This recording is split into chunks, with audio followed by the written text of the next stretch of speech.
What is good, agency owners? Welcome back to another conversation on how this agency owner, Brandon Parker, was able to 5.6x his agency in the last 12 months with ADEF. And we're going to be breaking down exactly what he did so you can do the same and hit your $1 million run rate. So, Brandon, for everyone that doesn't know you, tell us about who you are and what Landy Leads sells as a service. We're an agency. We work with land investors. Land investors are people who buy vacant land and then resell it as a profit. Sometimes they do some value add, sometimes they just flip it. What our company does is we get seller leads for vacant land and we give them to our clients. So we go find the vacant land, then we have a call center. We call people and ask if they want to sell their property. If they say they might be interested, then we do the initial qualification of those leads, manage it all in a CRM, and then we just pass hot leads on to our clients. They negotiate and close deals. And so we're the full suite of front-end operations for land investors. A land investor can come to us and the output looks like we just hand them qualified leads to swing deals. Easy. It's almost like it's interesting that I think on another podcast, we would probably talk about what's the difference between this and wholesaling. Obviously, there's a lot of like logistical and differences, but it's a killer offer because if you're an investor and you're getting like a hot deal, it's great. So let's do a quick high level. Let's do a quick recap of where you were when you came in. So when you came in, I have the notes pulled up. There was a lot of different things we need to figure out. We need assistance with lead gen, hiring and scaling properly, a system to know when to hire a cold caller. There was a I don't know what I don't know. You're tracking KPIs, but they need to be smoother. Clarity on who to hire, operations in general. You wanted to scale like you're really just hungry and thirsty. And I actually check this out. You had your 12-month goal. You wanted to be at 50K MRR within a year. So you actually blew past that. So congratulations. Thank you. That's actually sick. I love those moments. That feels so good. I said a lot of things, but like when you signed up for ADEF, where was your agency just from like what were the pain points from like what you could recall? I gave you cliff notes. And what made you say, I think I do want some help with this stuff?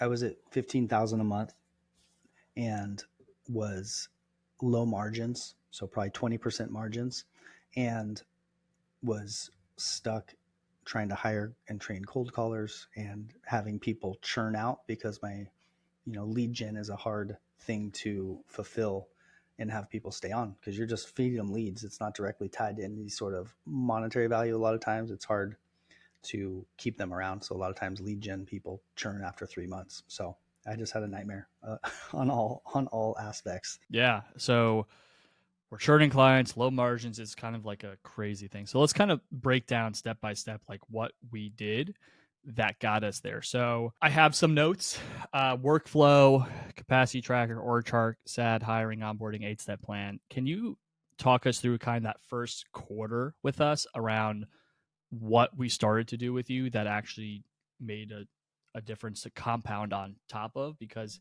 you were a lot of work, and then boom, like kind of within like a 90-day period kind of shot up pretty quick. So walk us through those maybe first 90 days of things that you recall we were working with you on. The first 90 days was systems and management type things, getting repeatable processes and then getting me a little bit out of the weeds so that I could figure other things out. The most important thing I feel like was the structure of the end-of-day reports. And so I was putting end-of-day reports and real strict processes in place so that I could just overview the 5 to 7 employees that I had just quickly at the end of the day. So I was kind of got out of just managing them all day and then set them free a little bit. End-of-day reports help with that, and the systems SOPs helped with that. That was the first 90 days, was freeing up some of my time so that I could make decisions, like figure out like, how do I get more clients? How do I make this more profitable? Yeah, it's the typical initial steps, right? Let's set the foundation. Let's define what we're doing. Let's define the SOPs, the process. So, and I also recall like, how do we project manage these people? How do we manage these people? I remember, I think it was around month 6, so we're skipping ahead. I remember management was actually one of those things where it was like an unknown style, and I dropped in for like a miscellaneous call. I'm like, hey, like we need to be managing people like this. So like we're going out of order, but you you brought up the word. I want to kind of go a little deeper there. Once we had initial operations foundation, so we defined what we're doing, how to onboard people, how to onboard talent, how to set some reporting. We started to change how we were managing. So like I know we brought Spencer in with you. We built a lot of things. What were the things we built with Spencer that from looking back in hindsight were big difference makers? And then how do we also start managing our people different? So when Spencer came in as an operations person, he brought in a framework for our meetings where we're using it in Notion, and it just gave a cadence and accountability to all of our meetings. And so we started getting our team on a regular cadence and with detailed notes of action items and goals. And so we were almost doing like little mini sprints weekly. And so that was one of the biggest things just tactically that changed the way we were operating, because we were able to set goals and follow up with them and move quickly. And Spencer brought something in that's part of our company culture now. It's face melting speed. That's just something we say all the time. So it's like, oh, okay, here's a goal. Let's get it done by next week. Well, how about tomorrow? You know, like what stops us is there something that stops us from getting it done tomorrow? So we would push it as quick as possible, push meetings up and try to get things just done. That was one thing. The other thing that was a huge shift was just our offer. That was something that I had been tweaking and changing for a year. So I had run the company for a while, spinning my wheels and trying to figure out the offer. When Spencer came in, he had fresh eyes on the company. And I told him, I'm struggling with this offer. Like, we need to increase the price. What do we have to do for the margins? And he had the idea of, well, why are we churning clients? We're churning clients because a lot of times we give them too many leads. We give our clients 150 leads and they're like, hey, I got enough leads. I'm going to just pause this or stop so I can deal with these leads. So he thought of, what if we managed their leads for them? Because that's why they're churning. And so we brought in people to start managing their leads, and it became this big done for you service. We built it into a beast after that. But that shift right there, basically we doubled the price and managed their leads for them. And that was the pivot that changed everything when we finally nailed that offer. Which is actually such an interesting thing. I think so many founders, and if you're listening to this, right, like we try to move so fast that we don't actually pause to ask questions. There's an expression that says everything you want is lying behind the right questions. And the question that Spencer says, like, well, why are people really churning? Like, what is actually going on here? And it's, oh, we're just drowning them. We're doing our job so well. They're like, oh, hey, you gave me so many leads. I'm out of here. Mm-hmm. And it's actually interesting that we went from lead gen to kind of more of a fuller service, even though it might not be perceived that way to front facing. So when you guys started to manage the leads for them, what did that specifically mean, and how did that change your price point? What's your price point? You don't have to share numbers if you don't want to. If you want to, feel free, but you don't have to. How much do we increase our price point by as a result of that? Yeah, we were at about $3,000 and we went up to $6,000. So we doubled our business. We doubled our price. Doubled our price. What we did specifically is those 150, let's say 60 cold leads come in per month, or warm leads come in per month. We built a CRM and go high level. And then we got a lead manager who literally calls every single lead on the phone and talks to them and then qualifies them. Specifically, what we qualify for is, are they motivated to sell their property? We don't care how much they're looking to get or anything like that. We just want to know if they have a reason. Like, my daughter's getting married and my son went to college and we don't use that property anymore. If we can find a reason that they might want to sell, then we qualify it and we pass it on. Yeah. Then that goes to our client. If they're like, hey, I just want to know how much money you'll give me for the property. Yeah, so does everyone. And we put them in a nurture sequence and our client doesn't have to deal with them. That's what it looks like. Yeah. So it allows you to actually start to I remember, like, when we were early on this, I was talking to Spencer. I was like, a lot of people in the land investing community, because believe it or not, I don't know if you knew this, I was once in the land investing community for a summer. I was a college intern more than 10 years ago. College intern. I find out about land investing. I'm like, it's get rich quick shit. I buy this thing for like $2,000. And it's like, if you get your own deal closed, I forget, it was like the land, I don't remember, but it was CDs, plugged it in. I watched everything. I had the virtual mailbox, spending all this money, and I couldn't close a single deal. But I was telling Spencer, I was like, dude, like, there are so many people that come into this industry that are looking for a get rich quick thing, and we need to price them out. of the market. Mm-hmm. So that was actually a conversation you never knew about because Interesting. you just found out I was a land Yeah, guy. nice. And I was one of those guys. I was like, I took this guy's course and it was, if you close a deal, their offer was, if you close a deal, we will, this is an effed up story, we'll refund you. And it was like, at that, whatever it was, at that point in my life, it was like all my money I had. Yeah. I didn't close a deal all summer. It's very depressing. And I went to my buddy. I'm like, hey, I need you to forge that you sold your land to me because I need this money back. I don't have anything else. So he forged something. He wired me like $500 or whatever. Yeah. They refunded me and I sent it back to him on Venmo. That's great. So I love that when we doubled price, it allowed us to actually price to a better market. And from there, the next thing I remember was sales. The next thing we have a better offer. We're running our meetings better. We're developing better culture. So we're developing a speed, our structure from the OS perspective, the operating system perspective in Notion, our project management, how we source, hire, onboard, train, manage. It's all kind of dialed in. And I think, if I recall correctly, was sales the next thing where it's like we are now getting leads, or do we need to figure out leads and then sales? What was the sequential order? Yeah, there was 2 baby steps in there. One was like a social media presence, so getting that locked down, finding a place where we were going to post and what we were going to do. So I started Twitter, posting actively on a cadence, and started the Legends of Land podcast. And those 2 things gave organic credibility and a little bit of inbound.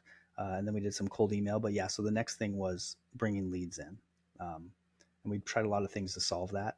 And then we got leads coming in. And then, which funny enough ended up being from cold email, conferences, and the podcast. That's where it came from, where the lead flow came from. And then we got to sales. Mm-hmm. And sales was another big shift. Let's talk about the podcast, because we're on a podcast. Yeah, we are. So we actually, one of the precursors to this step was you had to have the time to do this, mm-hmm. which, 6 months before you wouldn't have had the time because there's just too much going on.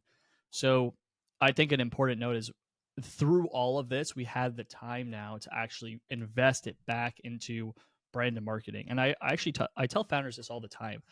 I could tell you what I do. I could tell you a lot of different things, but like the only way that we're going to know is we have to test it. Which for you, it's like, we need you, Brandon, to show up to conferences, and we need to build the podcast. But you don't figure that out if you don't have the space and time to start testing different things. And on the back of 1,000, 110 tests is a winner, and a winning formula that actually gets you 10, 20, 30 leads, right? That we start to convert. So talk to me about the podcast. I think we spoke on, bringing influencers on and then talking about your services. Have you gotten any actual clients from the podcast, or is it just more of a brand reputation thing? Like, what are some benefits from the podcast that you found? So I did have one person that just came on board who was just listened to every episode of the podcast and then signed up to come in. So that was cool. That was the first one. Generally, it's just people already kind of know me. They know how I talk. They've listened to me talk for a few hours. And so there's rapport. There's instant rapport. They know that have a reputation in the community as well, because it's like, if I have a podcast and I've got this company and I'm on Twitter, I'm putting myself out there. If I go sideways or I promise something that we don't do and we've got all these clients, like, someone's going to come out and say something and I'm going to get put on blast. And so it puts a lot of credibility out there. Like, when I say, hey, we can do this and this, well, we can, because we've got great testimonials and no one's, blowing up my Twitter and saying I'm a scammer. This podcast, we do well. If you're listening, shout out to you. Shoot me an email. Tell me you listen, and I'll hook you up with some free shit. Find my email on Twitter or somewhere, or got my newsletter. The swag. Swag, baby.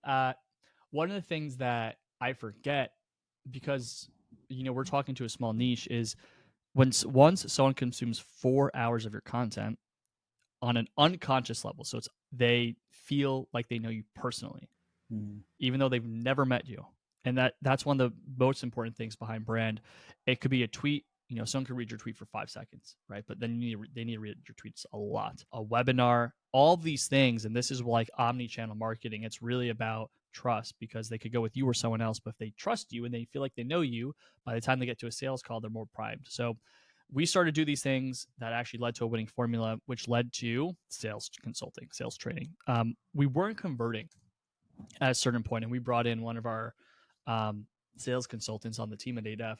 What did you learn through that experience of going through consulting and sales training with us? Yeah. Well, to start, I had a background in sales. So I did biotech sales. So I wasn't a total noob. And so because of that, I almost like was just winging it. Like, I got this. Like, I know how to do gap selling and whatever, you know? And so, Yeah, there's a hubris, I guess, a little bit. yeah, for sure. So I was just like, okay. And when the ADF sales person came in, he laid out, he's like, are you using a script? I was like, no, I just go shoot from the hip. And he's like, so he put a script in place, and the script was just tactical. And what was so good about it is that it enabled me to do the same thing every time and then find out where I was missing and then adjust the script and listen to calls and then change the script. And so it knocked out the big holes. And it was just real easy to see, like, oh, in the middle section, when I start describing our services, I keep losing them. Like, why am I losing them? And then he'd tell me, oh, because you're doing it this way. Like, specifically, you're saying, oh, here's what we would do for you. And here's what we would do for you in this situation. We do this and we do this for you and we do this for you. And all I had to do was switch it to, we would, if for our clients, we would do this and this and this, and then our client, we'd do this for them and that. And it was just taking the focus off them and putting it on what we do for our clients. And then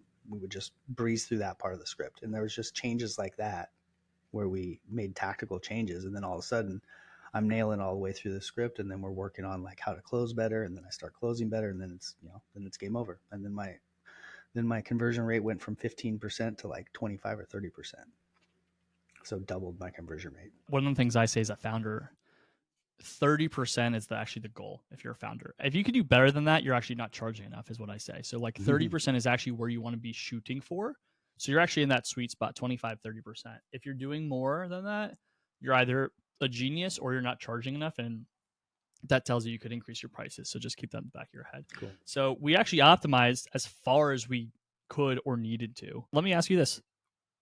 Were there any other steps collectively, right? So we build the OS. So we build the software stack, project management, team management, data reporting, culture. We're focusing on speed. We're running our meetings better. It's more KPI driven, results driven. And when things break, we didn't say this, but I remember this from one of the calls we were on, like focusing on like root causing. We fixed our offer. Our offer was, and our churn was actually because we didn't have a great offer. So we fixed our offer, double our price point. We free up more time through more deals closed, and you reinvest that into building a brand. So when you show up to conferences or on Twitter or podcasts, people start to know you. They build trust with you. They're getting on calls with you, and we optimize calls.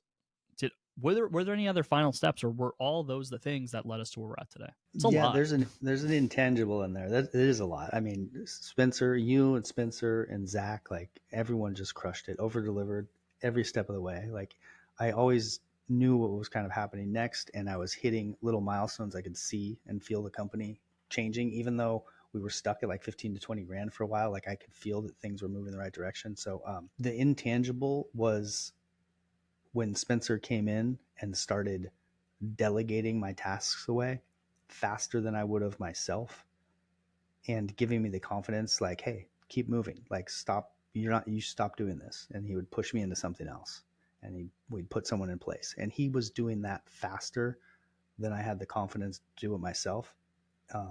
Yeah. And that push was huge. That's actually super interesting.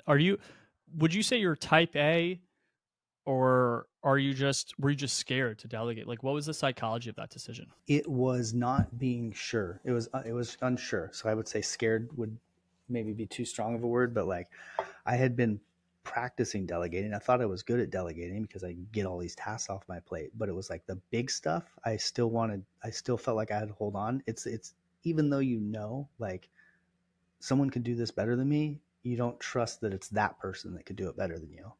And Spencer would just come in and say, hey, like, we're passing this off, and you just pass it off to someone, and maybe they didn't do it quite as good as me, but it doesn't matter because we're like moving forward. I think more than anything, it was a confidence thing. Like, I wasn't confident that I could build the systems to offload stuff. Like, if I was building the systems out, I would want to sit there and tweak it and watch it longer.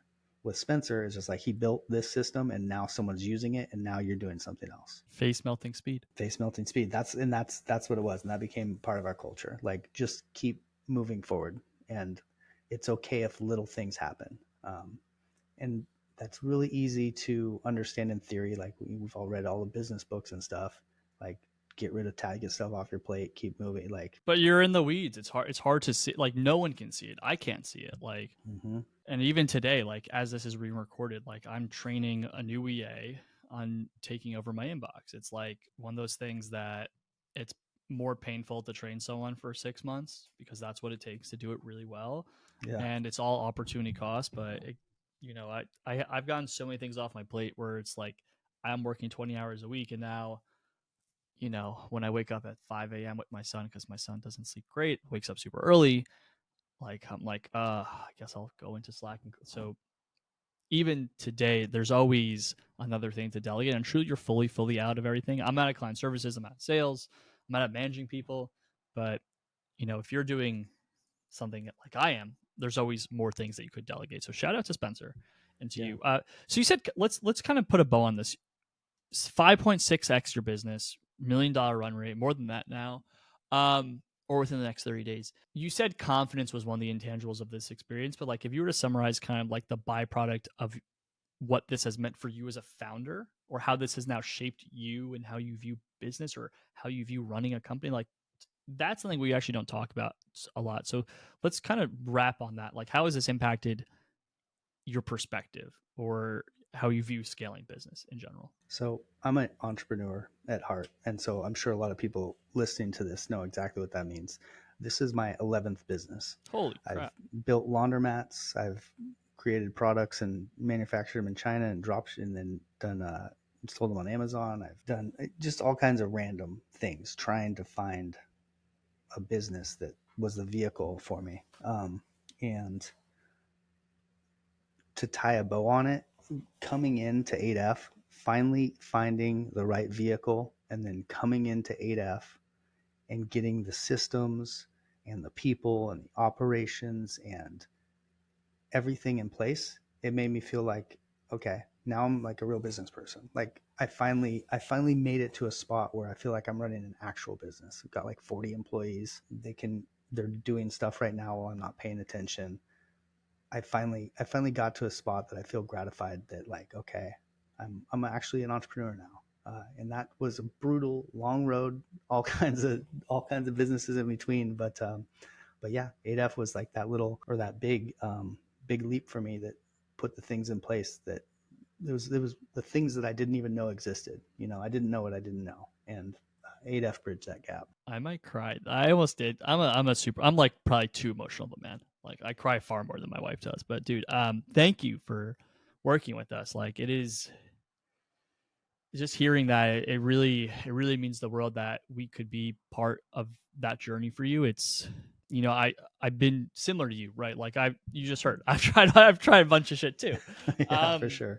And just one of the most gratifying things is kind of making it. Like, I am who I always thought I was, right? And at a certain point, that just becomes your personality. You forget that, and obviously now that it's fresh, you had that moment of, like, I knew I had greatness in me, and like, it's showing. I'm running a 7-figure business, and like, we ain't fucking stopping. So congratulations, man. You really deserve it. You are the real deal, and I'm really grateful to be in your circle. So for anyone that wants to learn more about Landy Leads, where could they go? landyleads.com or LANDY leads.com, or find me on Twitter, Brandon Parker _O on Twitter. Thank you. And guys, if you need help scaling your agency, go to 8figureagency.co/call or /testimonials to see more conversations like this. Thank you for listening.